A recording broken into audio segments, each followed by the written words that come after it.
Welcome to BBC Podcast, happening with Tunchi again. Today, got another legendary guest. You know how we start the year off. We have to keep it all legendary. Today, my guest is the founder of Legendary Mylf Productions, two-time AVN Milf of the Year nominee. You might know her as Wonder Woman, or AKA she is the blueprint of today's MILF's career. Anybody that's in this genre, anybody's in this fetish, they follow this, what this woman has done, because she's a pioneer that started it all. She's actress, director, and producer. Please welcome Rachel Steele. Hello. Thank you. Please. Can you, for the ones that don't know, if my subscribers, which I'll be surprised if they don't know who you are, can you please tell them how long you've been in the industry? 2 decades. 2 decades. Yes, and counting. Okay. Yes. I caught a short little wind story of your prior career before owned a hair salon. Yes, yeah. Can you tell them a short story of just how you came about to hairstylist to adult actress? Yeah. Well, the hair salon was a 14-year journey, so I loved it, and it was a great business. The area that I was in Tampa, and the area it got kind of dangerous quickly. I'm not sure why, but it just started. We started having high-speed chases through our parking lots. A man that worked at the gas station across the street from us was shot and killed. Oh, okay. And we're all sitting in a salon with 10 women, cash in our drawer. And I started thinking, maybe this is not the best idea. Okay. So I had to get out of there. It just wasn't a safe environment. So I left that industry, not knowing what to do, because that's all I really ever did.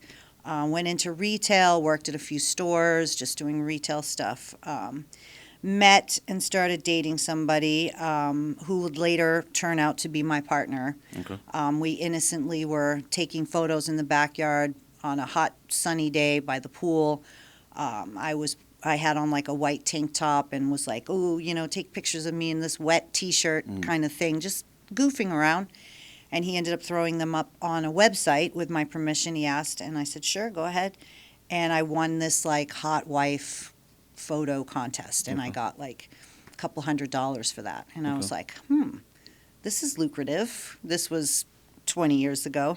So I was like, are there any more contests that I could enter? Like, this is helpful to get this kind of money. And, and that led me down a rabbit hole. I started doing searches about the hotwife website that I, submitted the pictures to, and then I saw webcamming and all that, and then I got started in the industry. Being that this is 20 years ago, like, what search engine were you using? How was the internet back then? Like, oh yeah, good question.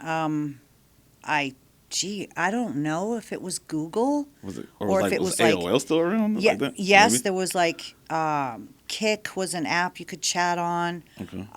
We had BlackBerry phones. Okay, so that's the era. Of the pictures timeline. were just coming out where you could take the camera pictures phone was with your really phone. Yeah. Okay. Everything was by email. Oh, okay. So you had an email, and every fans and followers and whoever would email you. There was no really other way of communicating. So yeah, kind of dinosaur. And that's back. What year is this? The transition where it goes from salon to starting to take pictures. Yeah, that was like in 2005. Okay. And by like 2006 and 7, I was in. I was already, created my name and a website and started shooting content. And real quick, can you explain to the people how? Because it's like looking back in your career, your portfolio, like you've been very, very successful on just handling like the webcam stuff and doing solo work and still increasing your fan base. When nowadays, like you see, like everyone has to collab with somebody and work with somebody. Like how did it work for you? How did you make it work? Yeah, I guess it was easier then because it wasn't as saturated. The market wasn't. OnlyFans is huge. That's a huge jump, from being a content creator, and then all of a sudden everyone can be a content creator. Sure. Millions of people, where back then there was not millions of people doing this. So I guess there was more room for you to grow quickly. And you're right, I did do, in the very beginning, I did all solo content. Just Yeah. me sitting on a day bed in our guest bedroom with a little remote control and a Sony camera. Yeah. And I would zoom it in on me and then zoom it out and try not to look obvious that I'm doing something. Okay. And I was just doing these little fetish videos, kind of capitalizing on people's kinks, learning what they were and learning about these fetishes and kinks, and then let me do a solo video talking about that one particular, and it would just go crazy. And you did all this by yourself, like Yes. scheduling everything, handling Everything. every single Yeah. email and request. Yeah. So Yeah, because I was like looking at this like, if I can do this full time versus working in stores and retail, I just didn't want to do that. I wasn't happy. So I really put all my focuses on that. And I started shooting for some other producers in Tampa too Okay. that were already in the industry. And I So at would this watch. time you're in Florida. Yes, Tampa. Okay. And they have like their fetish convention there every year, Fetish Con. Okay. So Tampa, I guess, is a really big place for fetish production Okay. and models and producers and everything. And I would just watch as I'm shooting for them. I'm thinking to myself, I could do this. I mean, all I need is a camera and a tripod and someone to edit this stuff, and I can come up with the storylines and the acting and everything. Okay. So that was kind of my mindset, Okay. and I just went with it. Like I see, like I know you did a lot of stuff like yourself, but doing the research wise, like I don't know if you ever got in contact with any other, like, particular actress or actress at the time that could like guide you or give you some advice or anything like that. Is there anybody that you did talk to or get just some background studying on that you did on your own to help you add some game to what you were doing? Yeah. Like I said, I would shoot with producers, and Okay. that's where I did most of my learning. How were you meeting the producers? Through Fetish Con, which okay. still goes on to this day. It's called Fetish Con, and it's a fetish conference in Tampa that's Okay. big at like one of the major hotels. People come out from all over. So it's every year. Or- Yes, it's like DomCon Yeah. or any other in the adult industry, XBiz, things like that, where you can learn, and there's producers and talent, and everyone is there. And I would go to those, Okay. network, meet people, and also through the grapevine, I was putting all my content on a site called Clips for Sale, and Okay. they still exist. They still exist today. They still exist today, correct? Yes, they do. Yeah, they've been very successful. So I started with Clips for Sale, and then I would, of course, look at everybody else's studios, other people's studios, and sometimes I would reach out to some of the people that owned their fetish studios and either work with them, shoot for them, or network with them and learn things from them. But basically, I really did learn from watching, observing, and taking bits and pieces and sort of making my own plan. There was no ChatGPT. There Yeah. was no really researching the adult industry. That stuff was almost like flagged. You couldn't even search certain Yeah. things. So would you say that you learned a lot from your fans to apply to what you're posting? Yes. I would say I feel sometimes that I'm a puppet and they created me. Okay. The That kinda fans and makes the sense. followers have created who I am right now because they share with me their most vulnerable stories and kinks and fetishes, and I always appreciated and respected that, Yeah. and said, let me make that into a video if I can. Okay. Mm-hmm. I've ended up some interviews where a lot of the actors and actresses say that, well, more of the actresses say that, like, when it comes to their fans, it's therapeutic that they, like, be able to share their kinks and fetishes with you, and you bring them to life, and you actually like listen to them. Do you agree that it's more therapeutic than it is more of a fantasy? Yeah, I think the two are tied together, and I think it's really healthy when people either my side producing these kinks and fetishes, bringing them to life for the person who's viewing it as well. I've heard all kinds of different stories about people saying that they This is good for their mental health. And I am a therapy advocate. I go to therapy myself, and I share. Of course, she knows what I do and everything. And we've talked about this too. And she said it's very healthy for people to be able to live out their fantasies as long as there's no harm done to anybody in the process. So yeah, I think it's very helpful, and it goes beyond just making money. Making videos for money. It's so much deeper than that. Yeah, much more complex. And unfortunately, people on the outside, civilians, they don't see it that way. We get stigma, attached to what we do. Porn, it's very one-sided, or there's no. People, I guess you have to have like at least one foot in the industry to actually understand, see where this side is coming from, because they're only viewing through the window from this side. There's so much more indoors.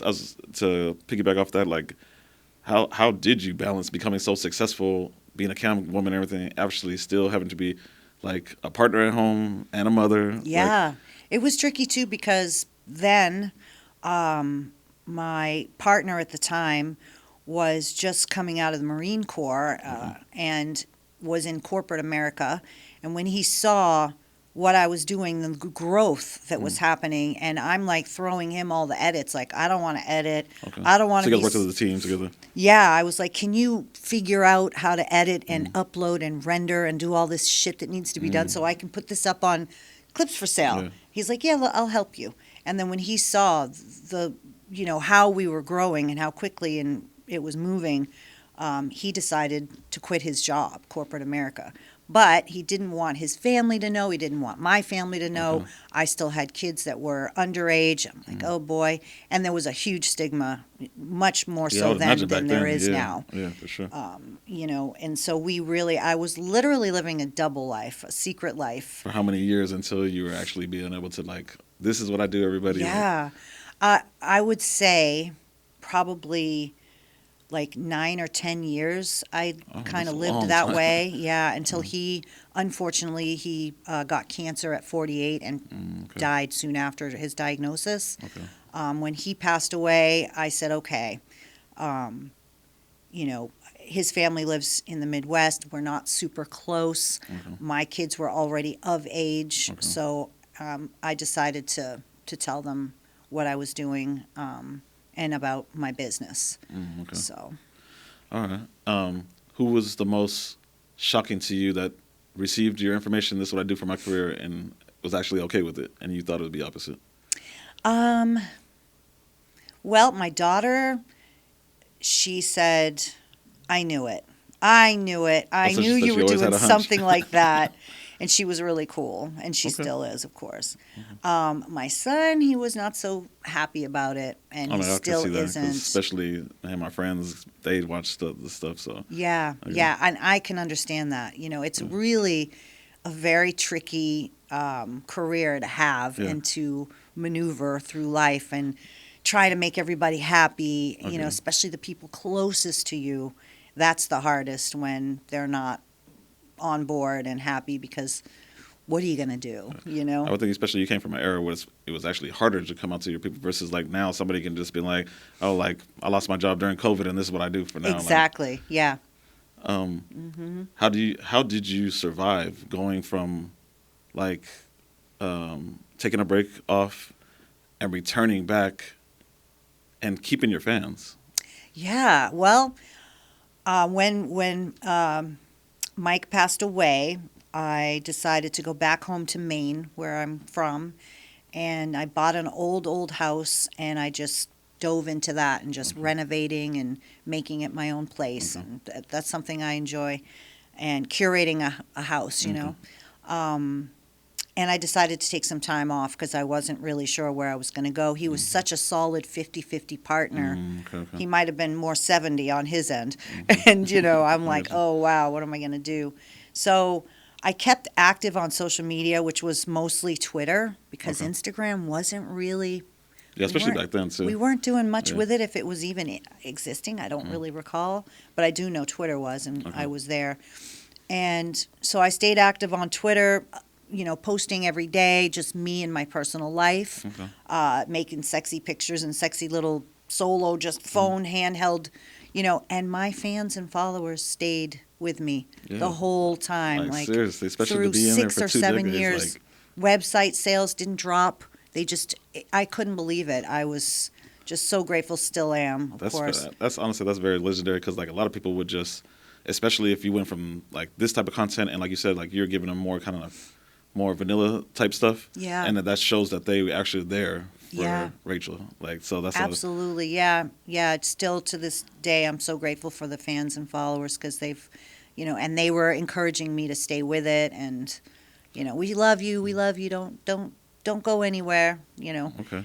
Yeah. And how did they embrace you? Like, you return back to the scene, and here you are with a production company, laying out the brand and building everything like that. How did they embrace you when you came back?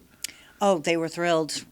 They were very supportive and thrilled and sending in the ideas. Do this, do that. What if you shoot with this and do that? So that's what I'm asking. So the new, I guess you would say the new era, because I would call it after COVID. I would say a lot of the filming became different because everybody kind of became independent, working on their own platforms and stuff like that. Did you?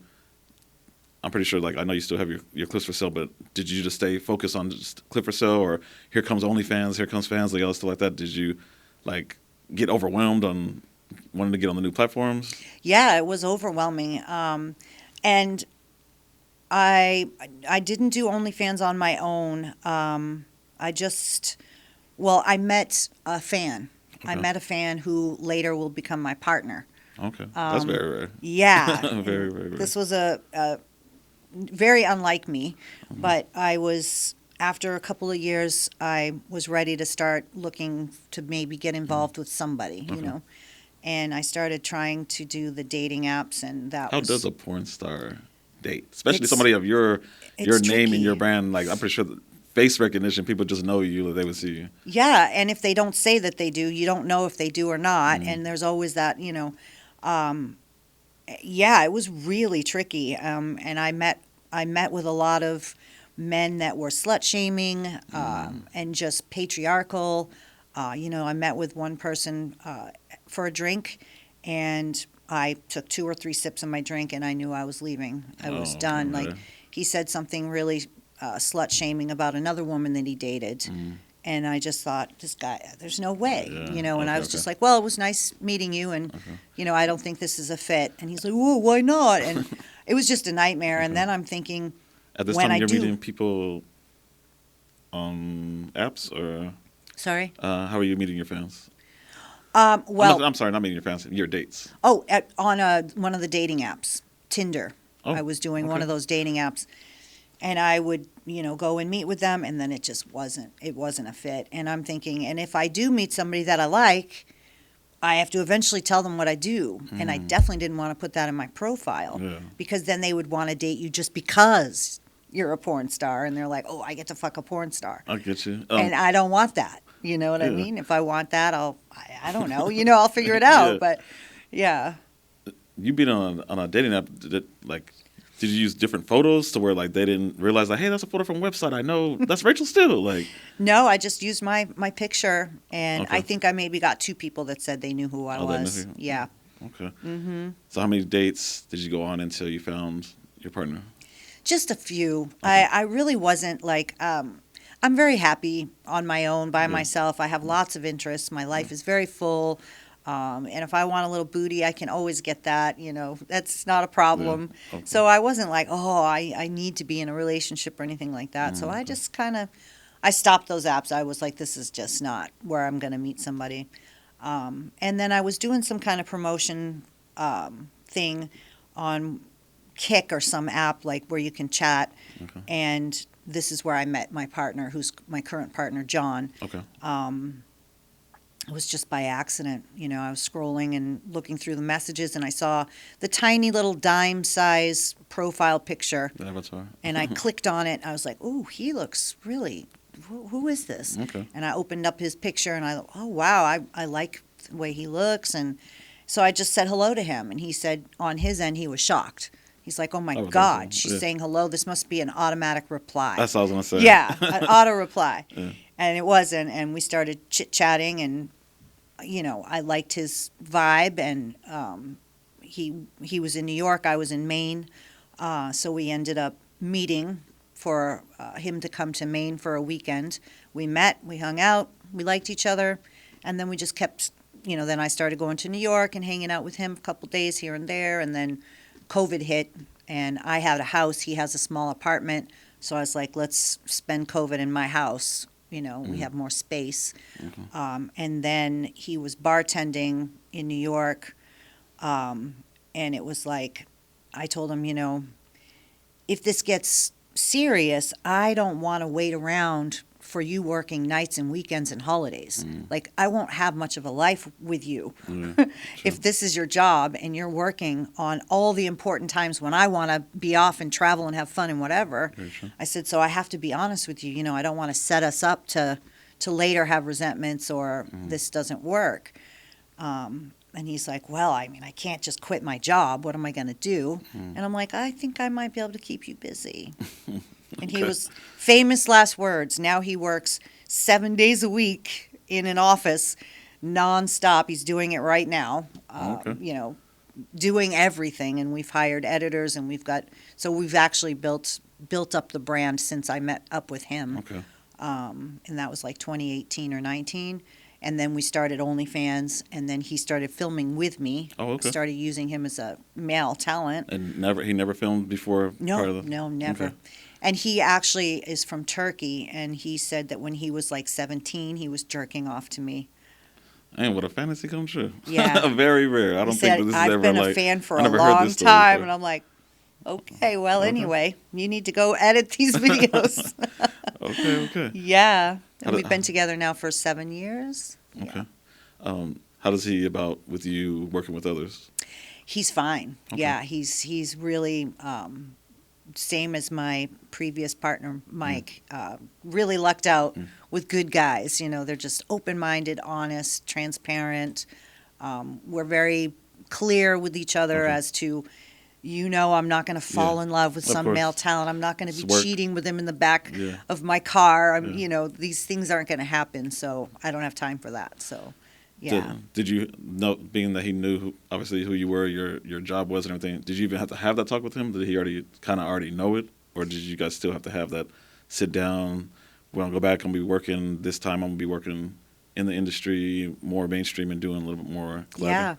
Yeah, in the very beginning when we first started, I wasn't actively shooting. Okay. And then when I said, I need to get back to actively shooting, he was a little bit feeling a little, I don't know what word to use, but just unease, I would say. He wasn't super like jumping up and down about it. And then I just reminded him that this is my career, this is what I've been doing for the last 15 years, and it's not going to change. And, if this is going to be a problem, then we have a problem. Okay. And we just talked about it and just said, let's agree that we're both going to be honest, and, there's no bullshit here. And we did. We took that for face value and just moved forward and said, until somebody does something really out of line, we're good, and let's just trust that. So far it's working. Okay. Mm-hmm. How hard was it you were so hands-on doing everything, especially all your cam stuff, your other partner did all your editing, and now you say you have a team. Mm-hmm. Being as a content creator, for letting all these other people know that who are trying to get into this industry, like, what steps should they take before they let somebody else do their editing and stuff like that? Well, I think that, I've been lucky because I've always had someone else do all of that. I call it the administrative work. I'm more of the person in front of the camera doing the writing, the directing, the set design, lighting, camera action, hiring people, deciding what stories are going to be, who's going to wear what, all of that. I like that end of it. And then I have somebody who does everything else. So if you're just starting out and it's just you by yourself, it's a lot of work. It's a lot of work, and you really do need to learn editing so that you can get your content up for sale. My biggest piece of advice, and also to hire an editor, there's lots of them, networking with people that are in the industry. Just ask when you're shooting with people, anyone that's related. Like I would ask you, do you know anybody that does? Because you never know what they're going to say. Yeah, my buddy does it. He just, he Okay. needs a side gig or whatever. Okay. So networking is use your words and network. Learn it yourself, and make sure that you, if someone is editing for you, make sure that they edit something, give it to you so you can look at it and make sure it's up to Okay. your standards for your brand. So always have your hands in it Okay. so that you see the finished product. Never just assume. And what about trusting, like, with your content? Because obviously, Yeah, that's, I would say maybe an NDA kind of, or some sort of a little legal agreement between the two parties, and you Okay. can do that on ChatGPT. You don't have to hire a lawyer. Okay. But yeah, you have to be careful about that. And somebody that has, like I'm working with Finney Fox. I think you've had him Yeah, on the yeah. podcast. He's doing some editing for me, and he's amazing. Yeah. And he also comes with a 5-star rating. Yeah. He's in the industry. He's a male talent. He's wearing many hats. Yeah. So I know he's not going to do anything with Yeah. my content Yeah, for sure. and Shout out to lose his Vinny. whole career. Yeah. Shout out to Finney. We love you. Can you talk about your brand and your team that you're actually bringing on new actors and actresses and stuff like that? Yeah. Everything has, since I've moved here to the West Coast, leaving the East Coast and coming here, everything's really just exploded for me. It's Okay. just crazy. I stayed in LA for like 9 months. I bought a house in San Diego, but it wasn't ready. Okay. So we decided to rent in Los Angeles, Okay. and then I just started networking with all the talent that's here, and it just So exploded for for me. the industry, even though I know it's still big for you because you're really known in the taboo fetish world, here on the West Coast, where do you feel? What city do you feel like is home base for the adult industry? Is it Vegas? Is it LA? Well, Is I it- don't know about Vegas because I haven't hit Vegas yet, but Okay. that's in February. I have a list, probably 30 people and Finney's on there, Okay. that I want to shoot with. Okay. So I'm really excited about Vegas to tap into that and feel the vibe there because Okay. I've already been here for a good year, Okay. working every single day, like filming, and, Okay. and I'm one of those that just goes like, Okay. I don't know how you stop me. Many hats. Many hats. yes, but I Okay. love it. So yeah, I've just been like, let's just start at the top instead of work your way up, because I feel like I'm pretty much getting there.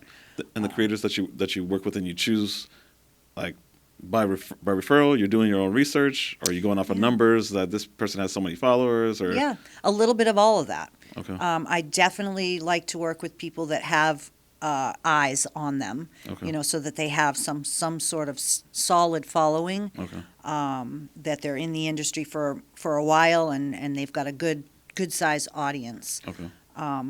That's just obvious business. You bring someone that has an audience to your brand, and then those eyes are on your brand, and vice versa. I work with others who have a large following myself. I'll go shoot with mainstream or something, and then there's a whole audience of people that might not have seen me before. So that's just business 101. Yeah, for sure. So I try The to find networking. folks, but I also work with other people that don't have that huge of a following just because I like them, and it's Okay. like, come on, let's give you a chance. A couple of girls, young girls I've worked with, that they're just getting started, and I met them at a party or something, and Okay. I was like, let's shoot, let's do something. Okay. Mm-hmm. Being, like I said, like a pioneer of the whole MILF genre, stepmom stuff, I've seen now, like a little bit in the scene, that they've been getting more, I would guess, like a 20-something-year-old playing a MILF. Yes, How do you feel about that? it's getting tricky. Is it just watering down that fetish? Yeah, I feel that way. I really do. When I was doing this, when I first started this, I really was one of the first women to ever produce taboo porn. And this was mom-son stuff. Yeah. And it was okay then. Like, nobody was saying, the banks weren't saying you can't do that. Okay. Now that's a whole different ballgame. It has to be stepmother, everybody has to be can't be Okay. related. It's Okay. very strict. All the platforms are removing your content if you have, Okay. they will flag it and take it down.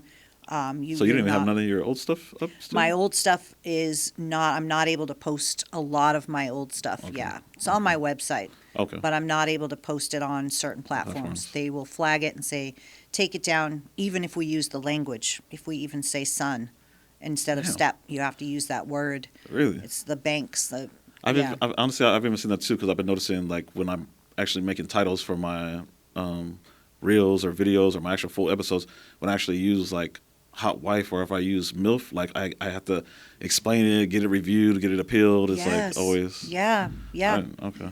And that's, I don't know what's going to happen with all this. I don't know. I don't know if political climate has to do with it, or it's MasterCard, Visa, processing companies, banks, and that is a whole bureaucracy of its own. So I'm not sure, but yeah, the MILF and stepmom stuff is definitely getting watered down, I feel, and it just doesn't feel taboo anymore. And Yeah. Okay.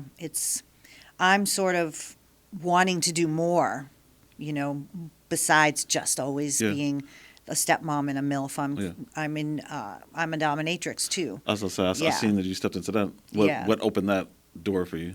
Well, that is just something that's always been in me that I something didn't personal, know. okay. Yeah, I didn't know it was there, and all of a sudden, I guess I started to discover it more when I was scrolling through some porn and looking for something to masturbate to, and I found some BDSM stuff, and I just stopped right there, and then Okay. I was like, what was this? Oh, Okay. what was that? Oh.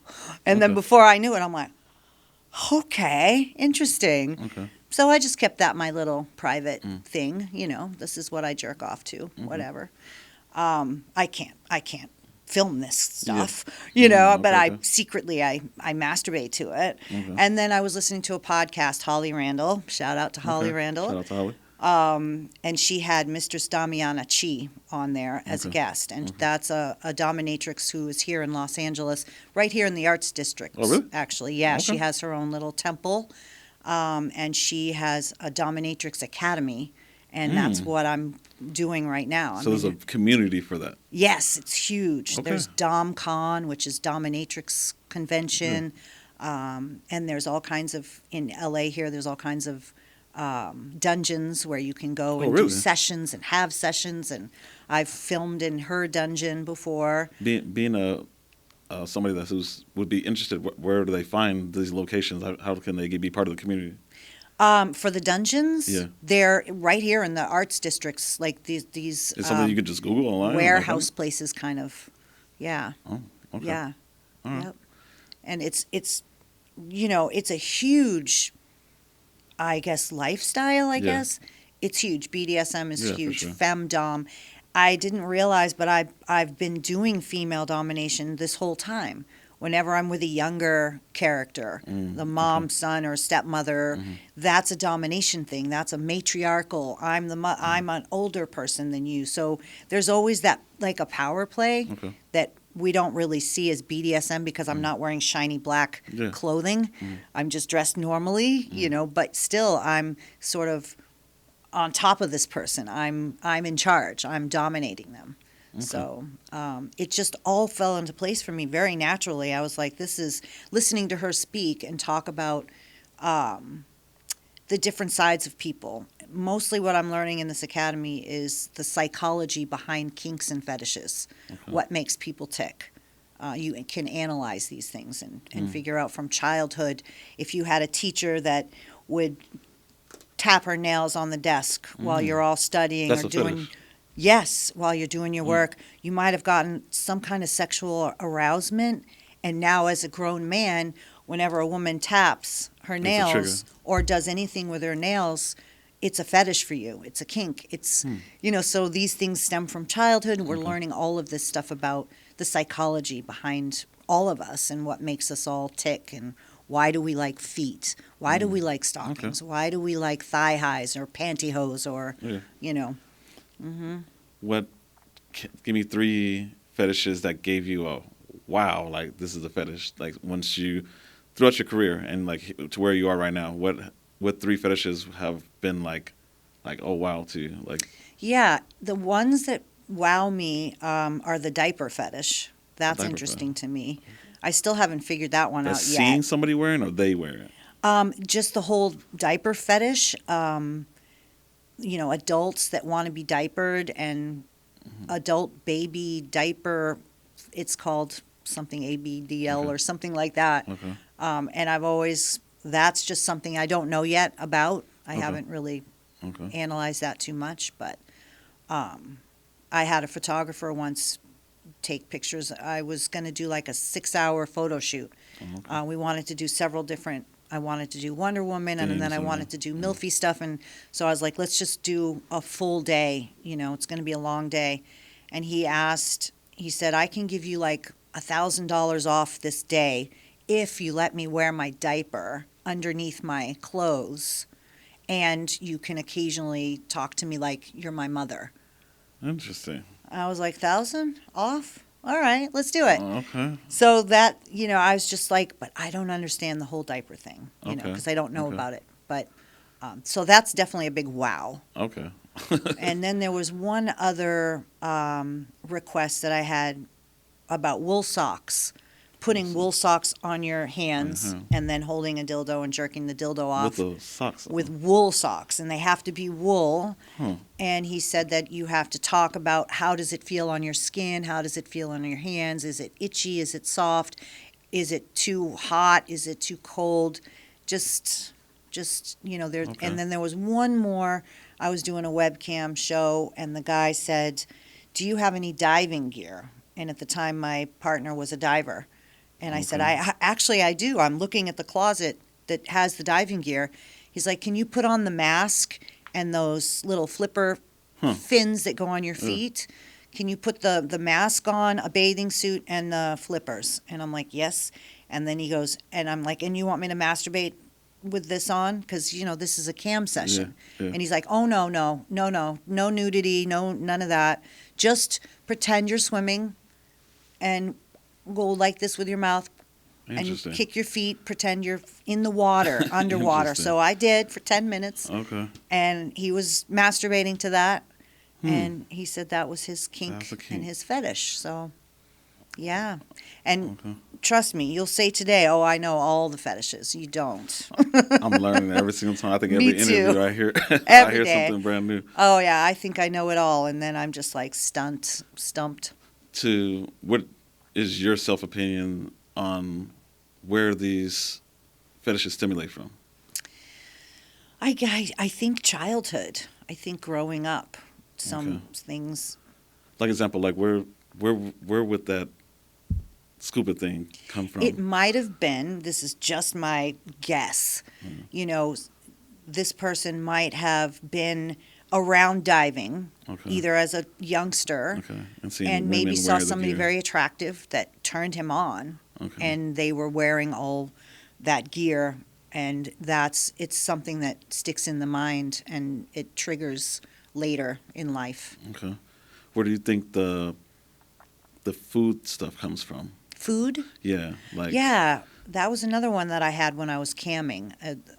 I had a guy that would want wet and messy is what we would call it. Okay. That one I don't know either. I'm not sure about that Yeah. because it's rare that you're growing up and you see people squirting ketchup and mustard on their bodies. I can see the A little whipped cream the and mud strawberries, thing, maybe. like some mud wrestling, Yes, or like yes. have Or a girl pour Jell-O some milk or on her or oil. something. Mhm. Yeah, but yeah, food. I'd be like, oh, okay. Yeah, and this guy, I had a red rubber sheet that I would put on the floor and a camera and a tripod like this, and I would let him cam with me the last customer of the day because I was going to get covered. Oh. And he would just say, whatever you have, condiments, just get all your condiments. So I would have chocolate syrup, mayonnaise, mustard, ketchup, relish, And you masturbated to that. I would put it all over my body and then dildo myself. Yeah. Trying carefully not to get any of Yeah, I those would think things so. in. Man, Try to wow. explain that to the doctor. Can you give me, since you've been in the industry and seeing other people, obviously careers come up and go down, see people come and leave, and you're still here, which is very, very hard to do. Can you give me, we could build a Mount Rushmore of 4 actresses that you like their career, or you look up to them, or they might be a friend of yours. Who would you put on your Mount Rushmore? Let's see. Well, I've been so independent for Yeah. all of this time. Yeah. I really didn't do mainstream. I only produced my own content. So I didn't do mainstream or any of that. So I'm not really close or friendly with Okay. With a lot of anybody that's really industry. up there. Or whose work do you like that you would put on your, like, obviously, like you said, like you watch porn, you have Yeah. your own views? I like Kendra Lust. Okay. I like her.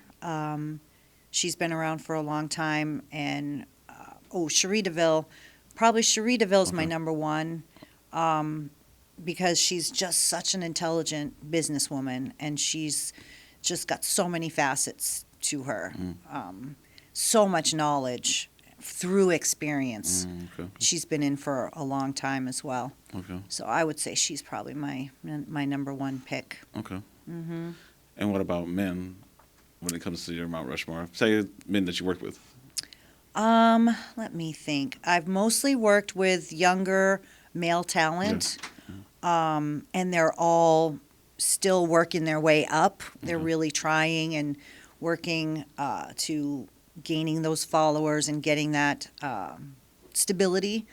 So there's no real strong male presence in my life yet that I've met in the industry because, again, I'm not much in the mainstream. Yeah. I'm just sort of my own production house. But I think I have a lot of respect for Finney Fox, Okay.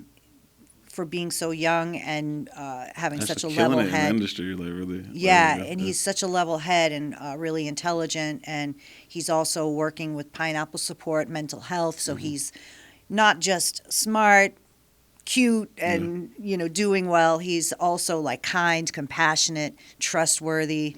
Okay. These qualities to me are really key, Okay. and that will. I feel like when you have those kinds of qualities and ethics, you can succeed at anything.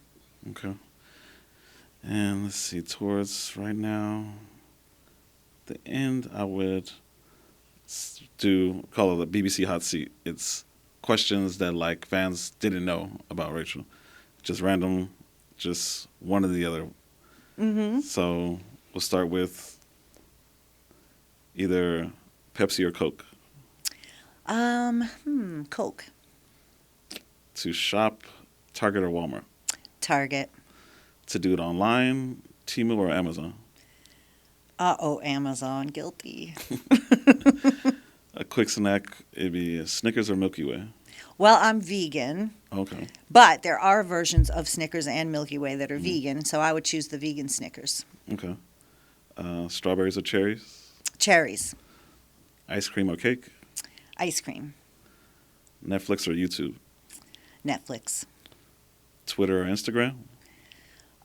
Well, that's a loaded one. They both have their purposes. Twitter because you can be naughty. Instagram because you have to do it. So I guess Instagram. Okay. AVN or XBiz? Did you say Avian? Yeah. I haven't been to Avian yet, and I Okay. did go to XBiz, so I'm gonna say Avian only because it looks a little more festive. Okay. Playing stepmom or femdom? Femdom. A femdom stepmom. Okay. Let's combine the two. Okay. Orgies or threesomes? I think, did you say orgy? Yeah. Probably a threesome. Yeah, Okay. because when there's so many people, it just gets, Overwhelmed. you don't know where to look. Pornhub or Xvids? Probably XBiz. Okay. Clips for sale or mini vids? Clips for sale. And I'm pretty sure I know what you're going to pick on this one. To be in the content creator field, to be mainstream or independent? Independent. And Yeah. what would your advice be for somebody that's independent? Like, why are you choosing independent? I think a couple of reasons. One of them that's important is to own your own content so that you can create a library, and that's content that you own. So you have a store, you want to fill the shelves with product, the content is your product. You want to own that product because you can keep selling it over and over for the rest of your life. And the independence that you have when you are your own boss, when you're an independent, you get to choose who, what, where, why, and how you're going to shoot, and you own the content. So that's why I prefer independent. Okay. Yeah. If somebody came to you today, like let's rewind the time back, and they came back to you 15 years from now, and they say, "Hey, Rachel, like I'm this company, mainstream, and I'm gonna give you a contract for X amount of dollars. We're gonna give you $100,000 contract, but all your content is gonna belong to me." Would you still pick to go independent instead? I think I would. Yeah. Okay. I've always been that kind of mindset. Even, when I got into the salon industry, I was working as a nail technician in a corporate salon, Oh, okay. and I'm sitting there thinking 50%. I make 50%. They And- get 50% of what I make, and I only get 10% if I sell retail. Ugh, I got to pay for daycare, my car, my apartment, and I Very started true. thinking if I didn't have to give them 50%, if I could just, and then I did the math and I was like, I should, and then I ended up owning my own hair salon. A lot of people don't like to cross over and take like a chance and bet on themselves. Yeah. Like, what was it inside you that said, like, I can do this? I know I can get my own customers. That's all I did say. I don't know what you it just is. did it. I just say that though. That's what comes out of my head. My Okay. mind is I can do that. I can do that myself. And then I'm careful with the math. Like I don't bite off more than I can chew. I'm not going to. When I did the hair salon thing, I was very careful to get a small space, start small, and then slowly grow. Instead of think, oh, I'm just going to go big, and then you end up broke. Okay. So yeah. And for the content creators that see your career and they're like, man, like she's still here. She's been doing it for so long. They obviously, the internet shortens time and they see videos and they see your accolades. They believe they can do it too. Like, would your advice be like, it looks all easy, but it was very hard, or it is doable now today in 2026?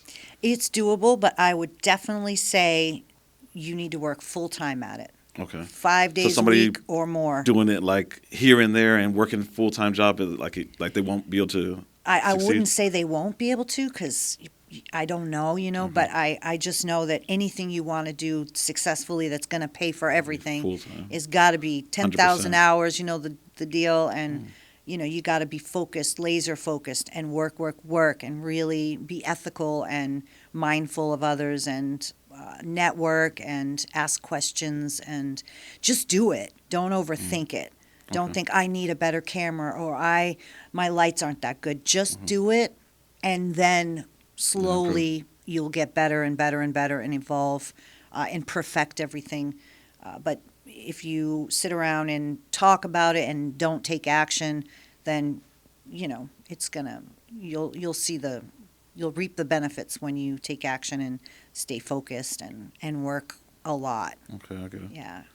And lastly, can you tell them what are the goals for Rachel Steele in this year, 2026? What will they be seeing this year of you? Yeah, I'm so excited to share that I've got a new website. I was with the old host for about 15 years, and it was just not moving forward technology-wise. Technology-wise, It was okay. just really kind of old. Complacent, right? Yeah, and I'm like, we really need more features and functions. Evolve. It's 2026. We have ChatGPT and AI. Yeah, Hello. yeah. So we got it, and I'm launching that officially on the 16th of January. But if you go to my website right now, you're going to see the new, it's there. It's Okay. open for business. So I'm really excited about that because it's shining a light on all my content. I have 20 years of content and over 5,000 films. 5,000 films? Yes, and they've just been hiding in a dark corner. Okay. So And now this they're website's gonna all release facing everything. front, visible. It's a little bit, but that's what it is. And now I'm just so inspired to work with people that, like Cherie DeVille, I worked with her, Okay. people of that caliber. Okay. And so I'm just grabbing the bull by the horns and going for it. Okay, So I'm looking forward to look it. out. Even though I know you've been in the industry so long, like you have so much going on, it sounds like it's like a new launch and like you just Yeah. started. I feel like it's brand new. I feel like this is a new career that I just got into. So Yeah. that's what's so exciting. I'm That's so good. grateful and blessed to be in this industry and have these kinds of freedoms and meet these kinds of people like you guys. Yeah. It's just getting better and better because I literally came from a time when I was closeted. I literally had to go to therapy because of Yeah, it. I was I like, get I you. can't talk about who I am. I can't talk about. I would go out to dinner with my husband, and he would have his friends and family, and they would be like, "So how are you? What's going on? What's new?" Okay. I'm fine. Yeah. Everything's good. I Okay. couldn't talk about anything. And I'm Understand. working 6 days a week doing this, Yeah. consumed in it, and I can't share with anyone. Yeah. That was like, I was I can being held imagine. hostage. So Yeah. now I'm lookout. Oh, yeah, for I've sure. been set free. Definitely like to have you on the show again once all Yeah. this stuff goes through. Maybe like the end of the year. Let's see how I'd everything love goes it. for you. Yeah, For sure. definitely. And for still don't know if they don't know who she is, but could you please tell them where they can find you?